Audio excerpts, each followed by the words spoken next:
Harry Potter और आग का प्याला अध्याय 18 छड़ियों की जांच।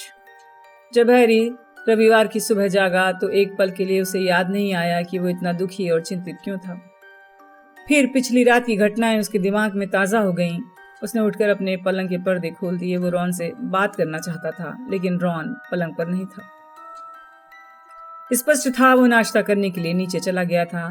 हैरी ने कपड़े पहने घुमावदार सीढ़ियों से उतरने लगा। वो अपने हाउस के हॉल में आया। कुछ विद्यार्थी दिखे जो नाश्ता खत्म करके आ गए थे। वो लोग एक बार फिर तालियां बजाने लगे। अब हैरी का मन नहीं था कि वो बड़े हॉल में जाए। वो गरुड़ द्वार के बाकी विद्यार्थियों का सामना नहीं करना चाहता था जो उसे हीरो मान रहे थे। वो दृढ़ता से तस्वीर के छेद की तरफ गया। उसे खोला। जैसे ही तस्वीर के छेद से बाहर निकला उसे हरमाइनी आती हुई दिख गई। हेलो, हरमाइनी ने कहा। वो नैपकिन में बहुत से टोस्ट लेकर आई थी। तुम्हारे लिए लाई हूं, घूमने चलोगे? अच्छा विचार है, हैरी ने कृतज्ञता से कहा। वो सीढ़ियों से नीचे उतरे। उन्होंने बड़े हॉल में झांके बिना प्रवेश हॉल को तेजी से पार किया। सुबह की ठंडी हवा में चलते चलते वो टोस्ट चबाते रहे और हैरी ने हरमाइनी को बताया पिछली रात को गरुड़ द्वार की टेबल से जाने के बाद उसके साथ क्या क्या हुआ। उसे देखकर राहत हुई। हरमाइनी ने बिना कोई सवाल किए उसकी बात पर यकीन किया। जब हैरी ने हरमाइनी को पूरी बात बताई तो वो बोली, हाँ मैं जानती थी तुमने अपना नाम खुद नहीं डाला है। जब डंबलडोर ने तुम्हारा नाम पढ़ा था तो तुम्हारे चेहरे के भाव देखकर मैं समझ गई थी। लेकिन सवाल यह है तुम्हारा नाम किसने डाला? क्योंकि मूडी ने सही कहा है हैरी, मुझे नहीं लगता कोई विद्यार्थी ये काम कर सकता है। कोई विद्यार्थी आग के प्याले को मूर्ख नहीं बना सकता था और डंबलडोर की उम्र की सीमा रेखा को पार नहीं कर सकता था। क्या तुमने रॉन को देखा? हैरी ने उसकी बात को काटते हुए कहा। हरमाइनी झिझकी, फिर बोली, वो नाश्ता कर रहा है। क्या वो अब भी यही सोचता है कि मैंने अपना नाम खुद डाला है? हरमाइनी ने अजीब तरीके से कहा, देखो, नहीं मुझे नहीं लगता। दरअसल नहीं का क्या मतलब है? ओ हैरी, उसे ईर्ष्या हो रही है। ईर्ष्या? हैरी ने हैरानी से कहा। किस बात से ईर्ष्या हो रही है? क्या वो पूरे स्कूल के सामने मूर्ख दिखना चाहता है? देखो, हमेशा सब लोगों का पूरा ध्यान तुम्हारी तरफ रहता है ना? मैं जानती हूँ कि इसमें तुम्हारा दोष नहीं है, उसने तत्काल आगे कहा जब उसने देखा कि हैरी गुस्से में अपना मुंह खोल रहा था। मैं जानती हूँ तुम ऐसा नहीं चाहते हो, लेकिन तुम तो जानते हो घर पर रॉन को अपने भाइयों से प्रतियोगिता करनी पड़ती है और यहाँ तुम उसके सबसे अच्छे दोस्त हो और तुम सचमुच मशहूर हो। लोग तुम्हारी तरफ ध्यान देते हैं, उसे नजरअंदाज कर देते हैं। वो इसे बर्दाश्त करता है और इसका जिक्र तक नहीं करता, लेकिन मुझे लगता है इस बार वो बर्दाश्त नहीं कर पाया।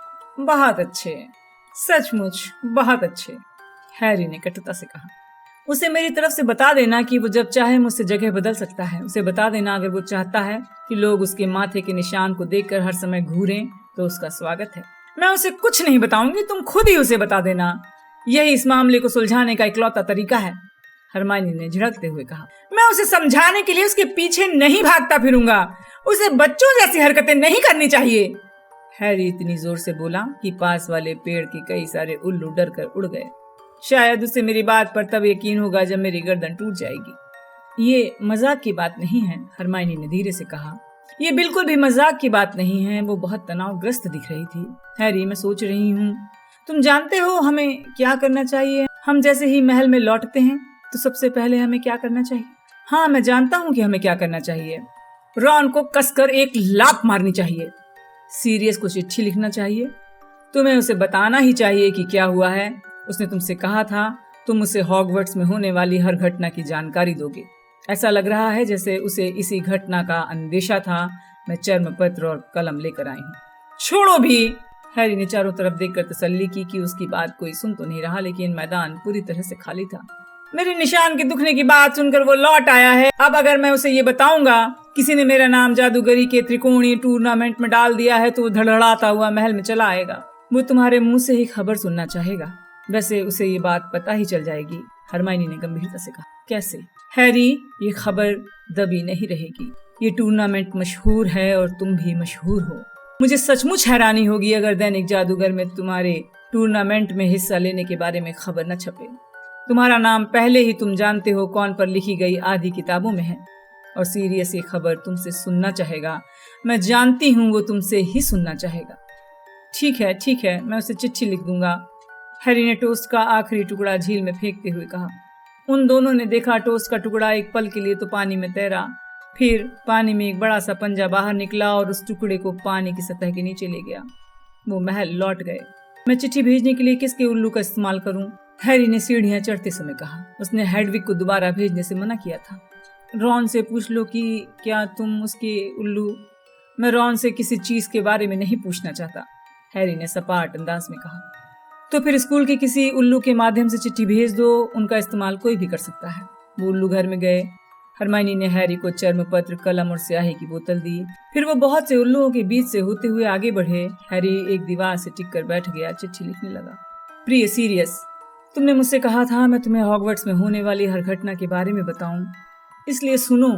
मैं नहीं जानता तुम्हें ये बात पता है या नहीं, लेकिन इस साल जादूगरी का त्रिकोणीय टूर्नामेंट होने वाला है और शनिवार की रात को मेरा नाम चौथे चैंपियन के रूप में चुना गया है। मैं नहीं जानता कि मेरा नाम आग के प्याले में किसने डाला, क्योंकि मैंने तो नहीं डाला था। हॉगवर्ट्स का दूसरा चैंपियन मेहनतकश हाउस का सेड्रिक डिगोरी है। यहाँ पर सोचने के लिए वो कुछ देर तक रुका। वो कहना चाहता था कि कल रात से ही उसके सीने पर तनाव का बहुत भारी बोझ था, लेकिन वो समझ नहीं पा रहा था इस बात को शब्दों में कैसे व्यक्त करे। इसलिए उसने अपनी कलम स्याही की बोतल में डुबाई और लिखा, उम्मीद है तुम और बकबीक ठीक ठाक होगे, हैरी।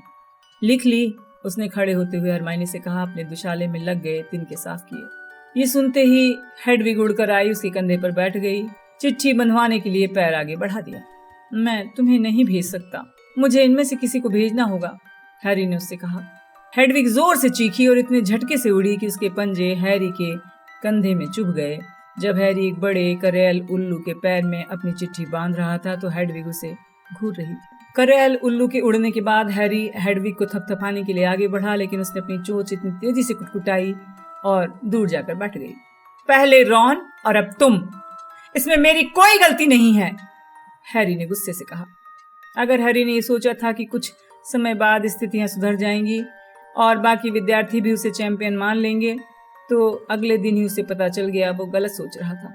अब वो स्कूल के बाकी विद्यार्थियों से नहीं बच सकता था, क्योंकि पढ़ाई शुरू हो गई थी और हैरी क्लास में जाने लगा।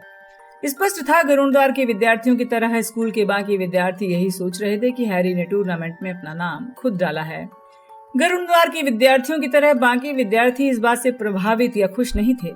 आमतौर पर मेहनतकश और गरुड़द्वार के विद्यार्थियों में अच्छी पटरी जमती थी, लेकिन मेहनतकश हाउस के विद्यार्थियों का व्यवहार रूखा हो गया था।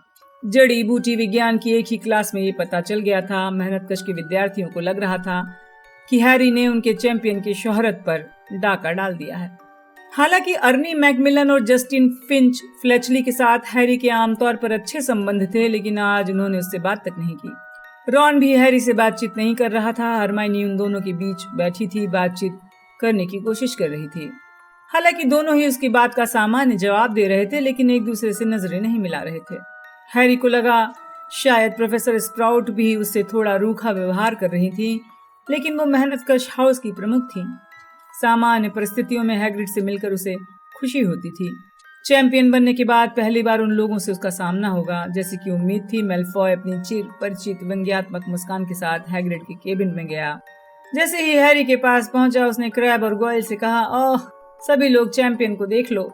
अपनी ऑटोग्राफ बुक लेकर आए हो या नहीं? अच्छा रहेगा इसका ऑटोग्राफ ले लो। मुझे नहीं लगता ये हमारे बीच ज्यादा समय तक रहेगा। पॉटर, मैं शर्त लगाता हूँ पहले काम में 10 मिनट के अंदर तुम ढेर हो जाओगे।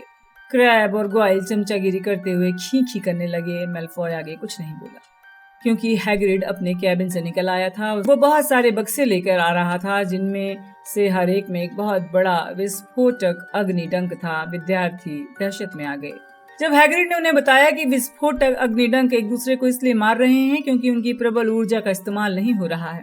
हैग्रिड ने समस्या का समाधान बताया कि क्लास का हर विद्यार्थी विस्फोटक अग्निडंक को रस्सी से बांधकर थोड़ी दूर तक घुमा लाए। इस योजना में सिर्फ एक ही चीज अच्छी थी कि इससे मेलफॉय का ध्यान भटक गया।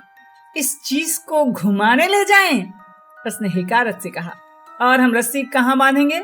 इसके डंक पर या विस्फोट करने वाले सिरे पर? बीच में, हैग्रिड ने रस्सी बांधकर बताते हुए कहा। अतिरिक्त सुरक्षा के लिए ड्रैगन की खाल के दस्ताने पहन लो। हैरी, तुम यहाँ आकर इस बड़े विस्फोटक अग्निडंक को बांधने में मदद करो। दरअसल हैग्रिड हैरी को इसलिए बुला रहा था क्योंकि उससे अकेले में बातें करना चाहता था। उसने तब तक इंतजार किया जब तक बाकी विद्यार्थी अपने अपने विस्फोटक अग्निडंक के साथ नहीं चले गए। फिर वो हैरी की तरफ मुड़कर गंभीरता से बोला, तो तुम मुकाबले में हिस्सा ले रहे हो हैरी? इस टूर्नामेंट में तुम स्कूल के चैंपियन हो, 2 चैंपियनों में से एक। हैरी ने उसकी बात को ठीक करते हुए कहा। हैरी, तुम्हें अंदाजा है तुम्हारा नाम किसने डाला होगा?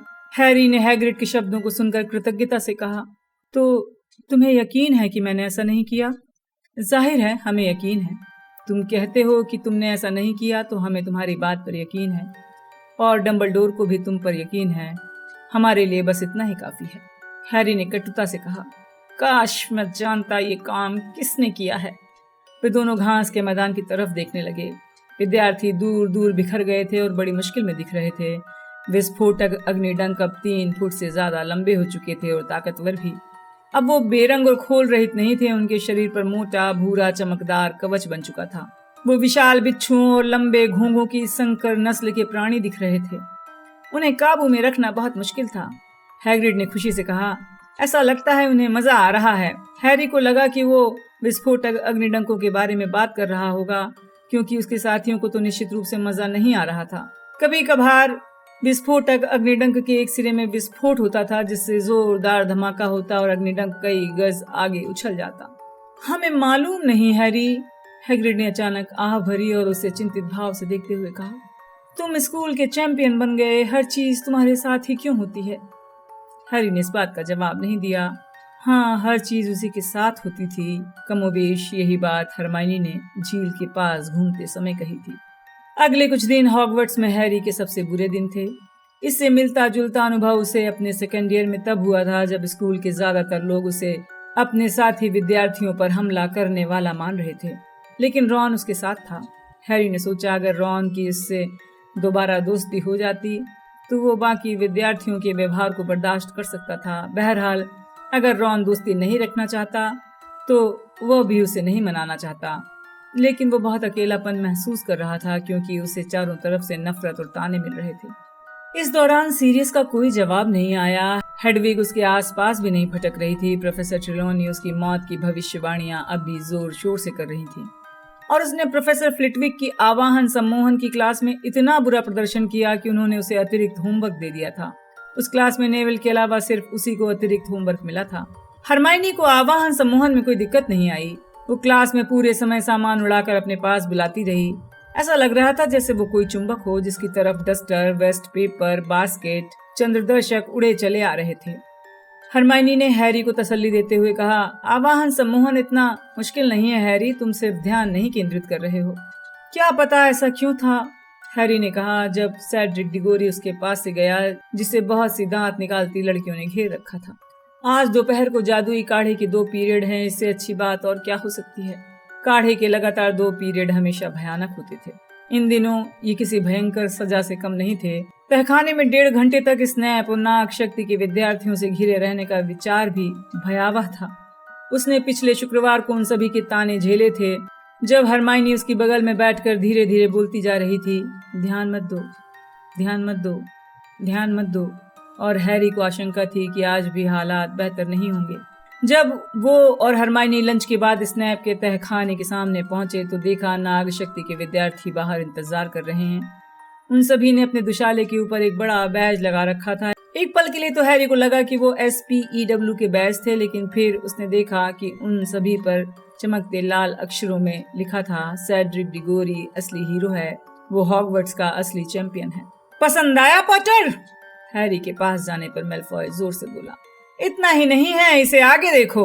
उसने अपने बैज को सीने पर दबाया। तत्काल उस पर लिखा संदेश गायब हो गया। नया संदेश हरे रंग में चमकने लगा। पॉटर 0 है। नाग शक्ति के विद्यार्थी जोर जोर से ठहाके लगाने लगे। ओह, बहुत ही मजेदार है, हरमाइनी ने पेंसी पार्किंसन और नाग शक्ति की बाकी लड़कियों से व्यंग से कहा जो बेतहाशा हंस रही थी। बहुत ही समझदारी की बात लिखी है। रॉन, डीन और सीमस के साथ दीवार से टिककर खड़ा था। वो हंस तो नहीं रहा था, लेकिन हैरी के साथ भी नहीं था। तुम्हें भी चाहिए ग्रेंजर? मेलफॉय ने हरमाइनी की तरफ एक बैज बढ़ाते हुए कहा। मेरे पास बहुत सारे हैं, लेकिन तुम मेरा हाथ मत छूना, मैंने इसे अभी अभी धोया है। मैं नहीं चाहता कि किसी बच्चात के छूने से ये गंदा हो जाए। हैरी का पिछले कई दिनों का गुस्सा किसी बांध की तरह फूट पड़ा। उसने बिना सोचे समझे अपनी छड़ी बाहर निकाल ली। उसके चारों तरफ खड़े विद्यार्थी उसके रास्ते से हटकर गलियारे में पीछे चले गए। हैरी, हरमाइनी ने उसे चेतावनी देते हुए कहा। हाँ पॉटर, मैल्फॉय ने अपनी छड़ी बाहर निकालते हुए कहा। आज यहाँ बचाने के लिए मूडी नहीं है, अगर दम हो तो वार करके दिखाओ। हैरी चिल्लाया। त्वचा पीड़ितम, मैल्फॉय चीखा। दंत विस्तारणम। दोनों की छड़ियों से रोशनी निकली, हवा में एक दूसरे से टकराकर मुड़ गईं। हैरी का मंत्र ग्वाइल के चेहरे पर पड़ा और मैल्फॉय का हरमाइनी के। ग्वाइल ने भोंगा पसारते हुए अपने हाथ अपनी नाक पर रख लिए। उसमें भद्दे फोड़े निकल आए थे। हरमाइनी दहशत में कराह रही थी। हरमाइनी! रॉन जल्दी से देखने के लिए आगे आया कि हरमाइनी को क्या हुआ है। हैरी ने मुड़कर देखा। रॉन हरमाइनी का हाथ उसके चेहरे से हटा रहा था। जो दिखा वो सुखद नहीं था। हरमाइनी के सामने के दांत सामान्य से बड़े थे और बहुत तेजी से बढ़ रहे थे। वो उद्बिलात जैसी दिख रही थी। हरमाइनी ने उन्हें छूकर देखा और दहशत में चिल्लाने लगी। इतना शोर क्यों हो रहा है? एक धीमी ठंडी आवाज आई। स्नैप आ गए थे। नाग शक्ति के विद्यार्थी गुस्से में चिल्लाते हुए उन्हें एक साथ बता रहे थे। पॉटर ने मुझ पर हमला किया है सर, मैल्फॉय ने उंगली दिखाते हुए कहा। हैरी चिल्लाया। हम दोनों ने एक दूसरे पर एक साथ हमला किया था और उसने ग्वाइल को घायल कर दिया है। देखिए। इसने अपने ग्वाइल को देखा। उसका चेहरा ऐसे दिख रहा था जैसे उसे जहरीली फफूंदों वाली किसी पुस्तक में होना चाहिए था। इसने अपने धीरे से कहा, अस्पताल जाओ ग्वाइल। मैल्फॉय ने हरमाइनी को घायल कर दिया है, रॉन बोला। देखिए। उसने हरमाइनी को मजबूर किया कि वो स्नैप को अपने दांत दिखाए। हालांकि ये काम मुश्किल था क्योंकि दांत अब गर्दन तक पहुंच गए थे। पेंसी पार्किंसन और नाग शक्ति की बाकी लड़कियां चुपचाप हंस रही थी। इसने अपने हरमाइनी की तरफ ठंडेपन से देखते हुए कहा, मुझे तो कोई फर्क नजर नहीं आ रहा। शायद खुशकिस्मती थी कि हैरी और रॉन दोनों ही एक साथ स्नैप पर चिल्लाने लगे। यह भी खुशकिस्मती थी क्योंकि आवाजें पत्थर के गलियारे में इतनी तेज गूंजी कि कोलाहल में स्नैप को उनकी बातें सुनाई नहीं दी। बहरहाल वो उनकी बातों का मतलब समझ गए। उन्होंने अपनी रेशमी आवाज में कहा, गरुण द्वार के 50 पॉइंट कम किए जाते हैं। पॉटर और वीजली दोनों को सजा मिलेगी। चले जाओ, वरना तुम दोनों को 1 सप्ताह की सजा दे दूंगा। हैरी के कान बज रहे थे। नाइंसाफी देखकर उसकी इच्छा हो रही थी कि वो स्नैप के 1000 टुकड़े कर दे। वो स्नैप की टेबल के पास से चलकर रॉन के साथ तहखाने में पीछे की तरफ गया। अपना बैग टेबल पर पटक दिया। रॉन भी गुस्से में कांप रहा था। एक पल के लिए लगा जैसे उनके बीच सब कुछ सामान्य हो गया है, लेकिन तभी रॉन मुड़ा और डीन और सीमस के साथ बैठ गया। हैरी अपनी टेबल पर अकेला था। तहखाने की दूसरी तरफ मैल्फॉय ने स्नैप की तरफ पीठ करके अपना बैज दबाया और मुस्कुराने लगा। पॉटर 0 है, एक बार फिर चमकने लगा। क्लास शुरू हुई तो हैरी बैठा बैठा स्नैप को घूर कर देखता रहा। कल्पना करने लगा स्नैप के साथ भयानक घटनाएं हो रही हैं। काश उसे पता होता पीड़ीकृत शाप कैसे दिया जाता है। वो स्नैप को उसी मकड़ी की तरह छटपटाने और तड़पने के लिए मजबूर कर देता। विषहर, स्नैप ने विद्यार्थियों की तरफ देखते हुए कहा। अब तक तुम लोगों को विषहर काढ़ा बनाने की विधि याद हो गई होगी।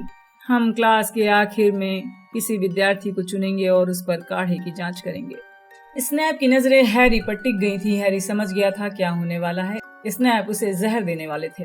हैरी ने सोचा वो अपनी कड़ाही उठाकर आगे जाए और उसे स्नैप के चिपचिपे सिर पर पटक दे, लेकिन तभी तहखाने के दरवाजे पर दस्तक हुई जिससे हैरी का ध्यान भटक गया। दरवाजे पर कॉलिन क्रीवी खड़ा था।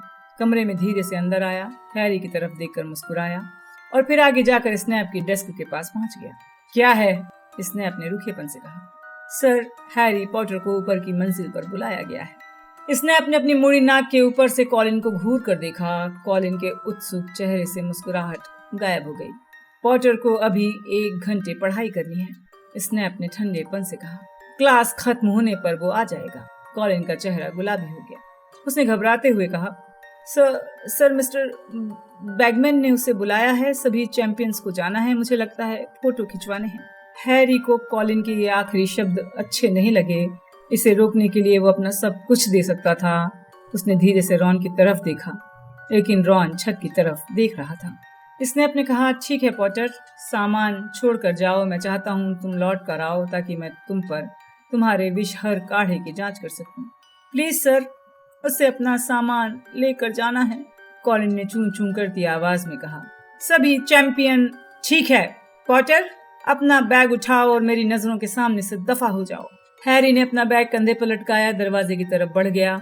नाक शक्ति की टेबल के पास से गुजरा तो हर दिशा में पॉटर 0 है चमकने लगा। जैसे ही हैरी ने बाहर आकर तहखाने का दरवाजा बंद किया, कॉलिन ने बोलना शुरू कर दिया। हैरी, ये अद्भुत है ना? तुम चैंपियन बन गए। हाँ, सचमुच अद्भुत है। जब वो प्रवेश हॉल की तरफ जाने लगे, वो फोटो क्यों खींचना चाहते हैं कॉलिन? शायद दैनिक जादूगर के लिए। बहुत बढ़िया, यही तो मैं चाहता हूँ, और ज्यादा शोहरत। गुड लक, कॉलिन ने कहा। हैरी ने दरवाजा खटखटाया, वो अंदर चला गया। वो एक छोटे से क्लासरूम में पहुंच गया। ज्यादातर डेस्कों को कमरे में पीछे की तरफ धक्का दे दिया गया था, जिससे बीच में काफी जगह हो गई थी। बहरहाल 3 डेस्कें ब्लैक बोर्ड के सामने रखी थी और मखमल की एक लंबी चादर से ढकी हुई थी। इन डेस्कों के पीछे 5 कुर्सियां थी, जिनमें से एक पर लूडो बैगमैन बैठे हुए थे। वो एक जादूगरनी से बातें कर रही थी, जिसे हैरी ने पहले कभी नहीं देखा था। उसने लाल दुशाला पहन रखा था। विक्टर क्रम हमेशा की तरह कोने में चिड़चिड़े अंदाज में खड़ा था। वो किसी से बात नहीं कर रहा था। सेड्रिक और फ्लर बातें कर रहे थे। फ्लर पहले से ज्यादा खुश दिख रही थी। बैगमैन ने अचानक हैरी को देख लिया। वो तेजी से उठकर उसकी तरफ लपके। ओह, आ गया हमारा चौथा चैंपियन। चिंता की कोई बात नहीं है, यहाँ तो सिर्फ छड़ियों की जांच होनी है। अंदर आ जाओ हैरी, अंदर आ जाओ। बाकी निर्णायक भी कुछ ही पलों में आ जाएंगे। छड़ियों की जांच? हैरी ने घबरा कर उनकी बात दोहराई।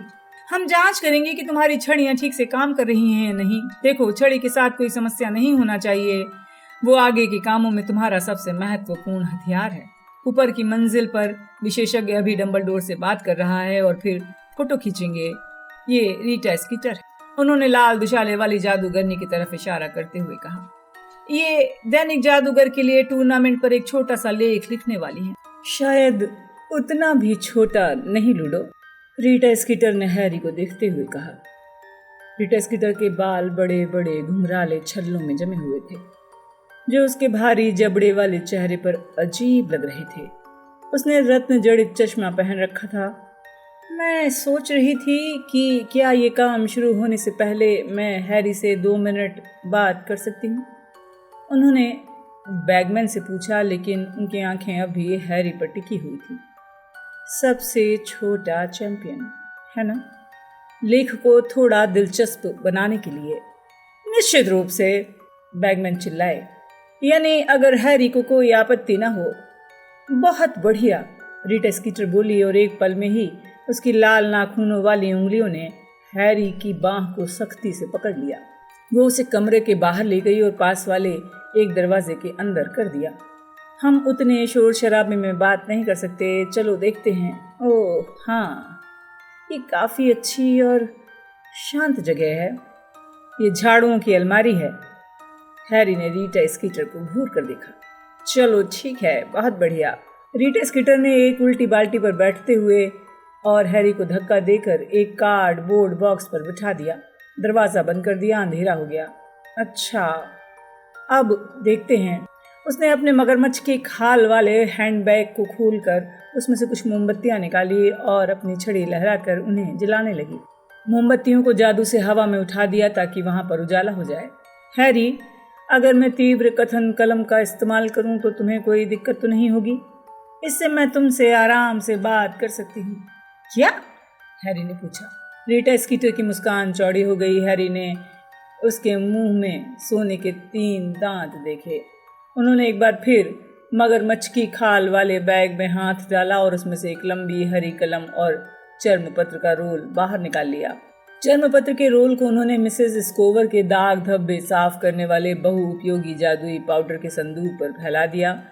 उसने हरी कलम की नोक को अपने मुंह में रखा, उसे एक पल के लिए चूसा और फिर उसे सीधा करके चर्मपत्र पर रख दिया। कलम अपनी नोक पर संतुलित होकर खड़ी हुई और हल्के से थरथराने लगी। इसकी जांच कर लूं? मैं दैनिक जादूगर की रिपोर्टर रीटा स्कीटर हूँ। हैरी ने तत्काल कलम की तरफ देखा। रीटा स्कीटर ने जिस पल बोलना शुरू किया, हरी कलम अपने आप चर्मपत्र पर लिखने लगी। 43 साल की आकर्षक रिपोर्टर रीटा स्कीटर, जिसकी तेज तर्रार कलम ने बहुत से प्रतिष्ठित लोगों का पर्दाफाश किया है। बहुत बढ़िया, रीटा स्कीटर ने कहा और चर्मपत्र के ऊपरी हिस्से को फाड़कर अपने हैंडबैग में भर लिया। फिर वो हैरी की तरफ मुड़ी। तो हैरी, तुमने जादूगरी के त्रिकोणीय टूर्नामेंट में हिस्सा लेने का फैसला क्यों किया? हैरी का ध्यान कलम को देखने के कारण भटक रहा था। उसने कुछ नहीं कहा, लेकिन कलम चर्मपत्र पर सरपट भाग रही थी और वो इसका लिखा वाक्य पढ़ सकता था। हैरी पॉटर के आकर्षक चेहरे पर एक बदसूरत निशान धब्बे की तरह दिखता है, जो उसके दुखद अतीत की धरोहर है। कलम की तरफ मत देखो हैरी, रीटा स्कीटर ने सख्ती से कहा। अनिच्छा से हैरी उसकी तरफ देखने लगा। ये बताओ, तुमने टूर्नामेंट में हिस्सा लेने का फैसला क्यों किया? मैंने नहीं किया। मैं नहीं जानता मेरा नाम आग के प्याले में कैसे पहुंचा। मैंने अपना नाम नहीं डाला था। रीटा स्कीटर ने भौं ऊपर उठाते हुए कहा, देखो, डरो मत, तुम मुश्किल में फंस जाओगे। हम जानते हैं कि तुम्हें दरअसल टूर्नामेंट में हिस्सा नहीं लेना चाहिए, लेकिन इस बारे में अब कोई चिंता की बात नहीं। हमारे पाठक विद्रोही लोगों को पसंद करते हैं। लेकिन मैंने अपना नाम नहीं डाला। मैं नहीं जानता ऐसा किसने। तुम्हें जो मुश्किल काम करने हैं उनके बारे में तुम कैसा महसूस करते हो? रोमांचित हो या घबरा रहे हो? मैंने दरअसल इस बारे में सोचा नहीं, शायद घबरा रहा हूँ। कहते हुए हैरी के अंदर एक अजीब सा एहसास होने लगा। अतीत के टूर्नामेंटों में कई चैंपियन मर चुके हैं, है ना? क्या तुमने इसके बारे में सोचा है? देखिए, लोग कहते हैं कि इस साल ये टूर्नामेंट ज़्यादा सुरक्षित रहेगा। कलम चर्मपत्र पर तेजी से भागती रही, जैसे वो स्केचिंग कर रही हो। जाहिर है तुम पहले भी मौत का सामना कर चुके हो, है ना? तुम क्या कहोगे? इस बात का तुम पर क्या प्रभाव है? रीटा स्कीटर ने उसे गौर से देखते हुए कहा, तुम्हें क्या लगता है, तुम अतीत के सदमे के कारण अपनी प्रतिभा को साबित करना चाहते हो, अपनी प्रतिष्ठा को कायम रखने के लिए? क्या तुम्हें लगता है तुम जादूगरी के त्रिकोणीय टूर्नामेंट में नाम डालने के लिए इसलिए उतावले थे क्योंकि मैंने अपना नाम नहीं डाला? हैरी ने कहा। वो अब ज्यादा चिढ़ गया था। रीटा स्कीटर ने पूछा, क्या तुम्हें अपने मम्मी डैडी की याद आती है? नहीं, हैरी ने कहा। क्या तुम्हें लगता है ये जानकर उन्हें कैसा महसूस होता कि तुम जादूगरी के त्रिकोणीय टूर्नामेंट में भाग ले रहे हो? उन्हें गर्व होता, वो चिंतित होते या नाराज होते? हैरी अब सचमुच चिढ़ गया था। उसे ये कैसे मालूम हो सकता था कि अगर उसकी मम्मी डैडी जिंदा होते तो उन्हें कैसा लगता? उसे एहसास हो रहा था कि रीटा स्कीटर उसे गौर से देख रही थी। अपने माथे पर बल डालते हुए उसने रीटा के चेहरे से नजरें हटाईं और नीचे उन शब्दों को देखने लगा जो कलम ने अभी अभी लिखे थे। उसकी हरी आंखों में आंसू भर आए जब हमारी बातचीत उसकी मम्मी डैडी की तरफ मुड़ी, जिनकी उसे याद तक नहीं है। मेरी आंखों में आंसू नहीं हैं, हैरी ने जोर से कहा। इसके पहले कि रीटा एक भी शब्द कह पाती, झाड़ुओं की अलमारी का दरवाजा खुल गया। हैरी ने मुड़कर देखा। अचानक हुई चमकदार रोशनी के कारण उसकी आंखें चौंधी आने लगी। वहां डंबलडोर खड़े थे और उन दोनों को अलमारी में बैठा देख रहे थे। डंबलडोर! रीटा स्कीटर खुशी का इजहार करते हुए चीखी। लेकिन हैरी ने देखा उसकी कलम और चर्मपत्र अचानक गायब हो चुके थे और रीटा स्कीटर अपने मगरमच्छ की खाल वाले बैग को फटाफट बंद कर रही थी। उन्होंने खड़े होकर अपना आदमियों जैसा बड़ा हाथ डंबलडोर की तरफ बढ़ाया और पूछा, आप कैसे हैं? जादूगरों के अंतर्राष्ट्रीय महासंघ के सम्मेलन के बारे में मैंने गर्मियों में जो लेख लिखा था, उम्मीद है आपने पढ़ा होगा। लेख बहुत ही मजेदार और बुरा था, डंबलडोर ने अपनी चमकती आंखों से कहा। आपने उसमें मुझे दखियानूसी खूसट कहा था। ये बात मुझे खास तौर पर पसंद आई। रीटा स्कीटर के चेहरे पर शर्म का नामो निशान नहीं था। उसने कहा, डंबलडोर, मैं बस ये कहना चाहती थी कि आपके विचार थोड़े पुराने हो गए हैं और आम जादूगर। रीटा, मुझे इस बदतमीजी के पीछे के तर्क को सुनने में खुशी होगी, डंबलडोर ने अपना सिर झुकाकर मुस्कुराते हुए कहा। लेकिन मुझे लगता है कि हमें इस विषय पर बाद में बात करनी होगी। छड़ियों की जांच शुरू होने वाली है और हमारा एक चैंपियन झाड़ुओं की अलमारी में छिपा रहेगा तो ये काम नहीं हो सकता। रीटा स्कीटर से छुटकारा पाकर हैरी खुश हुआ। वो फटाफट वहां से निकलकर कमरे में पहुंच गया। बाकी चैंपियन दरवाजे के पास लगी कुर्सियों पर बैठे थे। वो भी जल्दी से सेड्रिक के पास बैठ गया। सामने की तरफ 5 में से 4 निर्णायक बैठे हुए थे।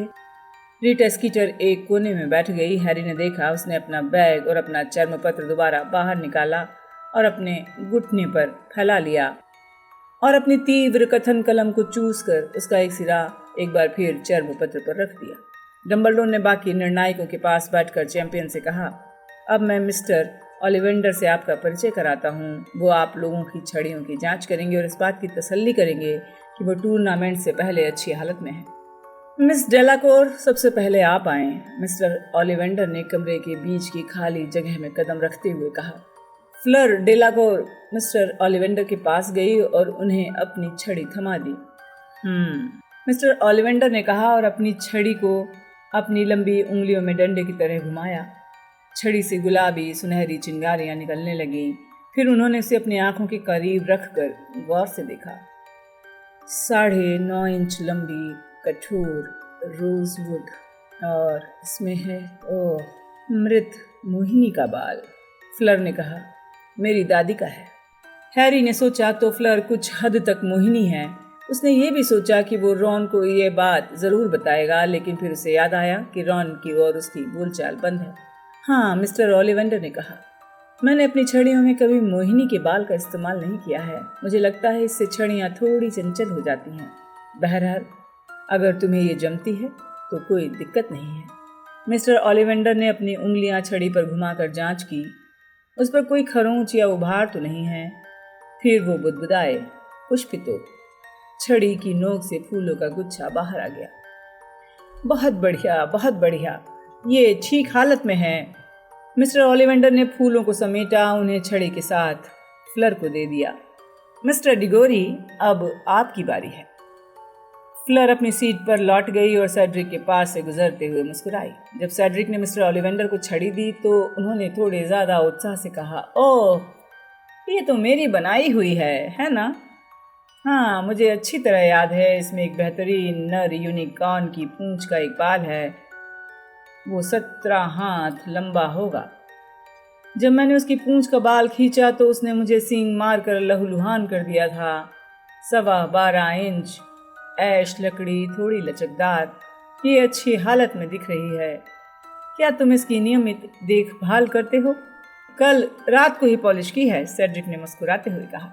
हैरी ने अपनी छड़ी की तरफ देखा। उसे उस पर हर तरफ उंगलियों के निशान दिख रहे थे। उसने अपने दुशाले को पकड़ा और उससे चोरी से छड़ी रगड़कर साफ करने की कोशिश करने लगा। छड़ी के सिरे से सुनहरी चिंगारियां निकलने लगी।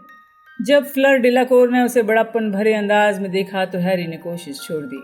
मिस्टर ओलिवेंडर ने सेड्रिक की छड़ी की नोक से सफ़ेद धुएं के छल्ले निकाले और उसे संतोषजनक करार दिया। फिर वो बोले, अब मिस्टर क्रम, आप आइए। मिस्टर क्रम आगे आया। वो लंगड़ा कर चल रहा था। उसके पंजे बाहर की तरफ निकले हुए थे, कंधे झुके हुए थे। वो मिस्टर ओलिवेंडर के पास पहुंचा। उसने त्योरियां चढ़ाकर छड़ी आगे बढ़ा दी और अपने हाथ दुशालों की जेब में डाल लिए। अगर मैं गलत नहीं हूं तो ये छड़ी ग्रेगोरोविच ने बनाई है। बहुत बढ़िया छड़ी बनाता है, हालांकि उसकी शैली वैसी नहीं है जैसी मुझे। बहरहाल, उन्होंने छड़ी उठाकर बारीकी से जांच की, उसे उलट पुलट करके गौर से देखा। हॉर्न, बीम और ड्रैगन के दिल का रेशा। उन्होंने क्रम की तरफ देखा। उसने सहमति में सिर हिला दिया। सामान्य छड़ियों से थोड़ी ज्यादा मोटी है, बहुत कठोर, 10.25 इंच। पक्षी प्रकटम। हॉर्न बीम की छड़ी से बंदूक की तरह धमाका हुआ। उसके सिरे से कई छोटी चिड़िया पंख फड़फड़ाते हुए बाहर निकली और खुली खिड़की से होती हुई हल्की खिली धूप में चली गईं। बहुत बढ़िया, मिस्टर ओलिवेंडर ने क्रम की छड़ी उसे लौटाते हुए कहा। अब बचते हैं मिस्टर पॉटर। हैरी पॉटर खड़ा हुआ, क्रम के पास से होता हुआ मिस्टर ओलिवेंडर के पास पहुंच गया। उसने उन्हें अपनी छड़ी थमा दी। आह, मिस्टर ओलिवेंडर की पीली आंखों में अचानक चमक आ गई। हाँ, मुझे अच्छी तरह याद है। हैरी को भी बहुत अच्छी तरह याद था। हैरी को वो घटना इतनी अच्छी तरह याद थी जैसे कल ही हुई हो। 4 साल पहले गर्मियों में अपने 11वें जन्मदिन पर जब वो हैग्रिड के साथ छड़ी खरीदने के लिए मिस्टर ओलिवेंडर की दुकान में गया था, उसका नाप लेने के बाद मिस्टर ओलिवेंडर ने उसे बहुत सी छड़ियाँ दिखाई थीं। हैरी ने सबको घुमाया था, लेकिन उसके अनुकूल कोई नहीं थी, जब तक कि आखिरकार उसे वो छड़ी नहीं मिल गई जो उसके लिए बिल्कुल अनुकूल थी। ये छड़ी शूल पड़ने की लकड़ी से बनी थी, 11 इंच लंबी थी और इसमें फीनिक्स की पूंछ का एक पंख था। मिस्टर ओलिवेंडर इस बात पर बड़े हैरान हुए कि वो छड़ी हैरी को रास आई थी। उन्होंने कहा था, अजीब बात है। जब हैरी ने उनसे पूछा था क्या अजीब बात है, तो उन्होंने कहा था कि छड़ी में जिस फीनिक्स का पंख है, उसी फीनिक्स का पंख लॉर्ड वोल्डेमार्ट की छड़ी में भी है। हैरी ने ये बात कभी किसी को नहीं बताई थी। उसे अपनी छड़ी से प्रेम था, और जहाँ तक वोल्डेमॉर्ट की छड़ी से इसके संबंध का सवाल है, इसमें कुछ नहीं किया जा सकता, जैसे पिटूनिया आंटी और उसके संबंध को लेकर कुछ नहीं किया जा सकता था। बहरहाल वो मन में सोचने लगा, ओलिवेंडर कमरे में मौजूद लोगों को ये बात ना बता दें। उसके मन में मज़ेदार विचार आया कि अगर उन्होंने ऐसा किया तो रीटा स्कीटर के तीव्र कथन कलम में रोमांच के कारण विस्फोट हो सकता है। मिस्टर ओलिवेंडर ने छड़ी की जांच की, बाकी छड़ियों से ज़्यादा देर तक। अंततः उससे एक झरना निकला। फिर उन्होंने छड़ी हैरी को वापस करते हुए कहा, ये बहुत अच्छी हालत में है। आप सभी को धन्यवाद, डंबलडोर ने निर्णायकों की टेबल से खड़े होते हुए कहा। आप सब अपनी अपनी क्लास में जा सकते हैं, या फिर शायद आप अपने लंच के लिए इससे ज़्यादा जल्दी पहुंच सकते हैं, क्योंकि क्लासें ख़त्म होने वाली हैं। हैरी इस बात से खुश था कि आखिर आज कोई चीज़ तो सही हुई। वो वहाँ से जाने वाला था कि तभी काले कैमरे वाला आदमी कूद कर सामने आ गया। उसने गला साफ किया। Photo Dumbledore, photo! बैगमैन रोमांचित होकर चिल्लाए। सभी निर्णायकों और चैंपियनों के फोटो लेने होंगे। आपका क्या विचार है रीटा? हाँ, पहले हम सबका सामूहिक फोटो लेते हैं, रीटा स्कीटर ने कहा, जिनकी आंखें एक बार फिर हैरी पर जमी हुई थी। और फिर शायद हम एक व्यक्तिगत फोटो ले लेंगे। फोटो खींचने में समय लगा। मैडम मैक्सिम जहाँ भी खड़ी होती, बाकी लोग उनके पीछे छुप जाते। फोटोग्राफर इतना पीछे नहीं हो सकता था कि उन्हें भी फ्रेम में ले सके। अंत में यही उपाय निकला कि मैडम मैक्सिम बैठ जाएं, बाकी लोग उनके आसपास खड़े रहें। फोटोग्राफर फ्लर को सबसे आगे लाने में बहुत दिलचस्पी ले रहा था, जबकि रीटा स्कीटर बार बार हैरी को धक्का देकर सबसे प्रमुख स्थान पर खड़ा करती थी। फिर उन्होंने सभी चैंपियनों के व्यक्तिगत फोटो लेने पर जोर दिया। अंत में चैंपियनों को वहां से जाने की इजाजत मिल गई। हैरी खाना खाने गया। हरमाइनी वहां नहीं थी। हैरी समझ गया वो अस्पताल में दांत ठीक करवा रही होगी। वो टेबल के सिरे पर अकेला बैठकर खाने लगा। फिर गरुड़ द्वार के हॉल की तरफ लौटा।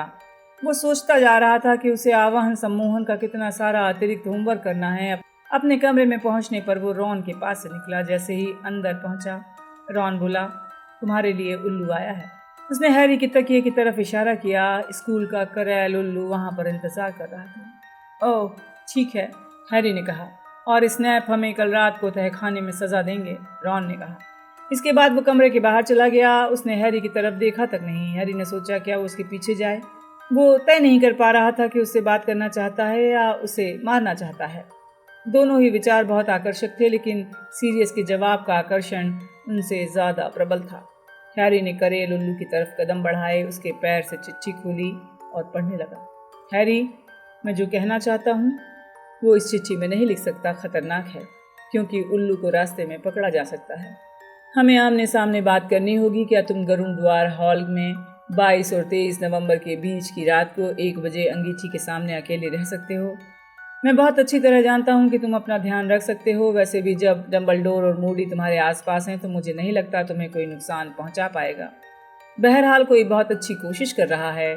टूर्नामेंट में तुम्हारा नाम डालना बहुत खतरनाक काम था, खास तौर पर इसलिए क्योंकि ये काम डंबलडोर की नाक के नीचे हुआ है। अपनी आंखें खुली रखना हैरी। अगर कोई असामान्य घटना हो तो ज़रूर बताना। 22 और 23 नवंबर के बीच की रात के बारे में मुझे जल्दी से जल्दी बता देना। सीरियस।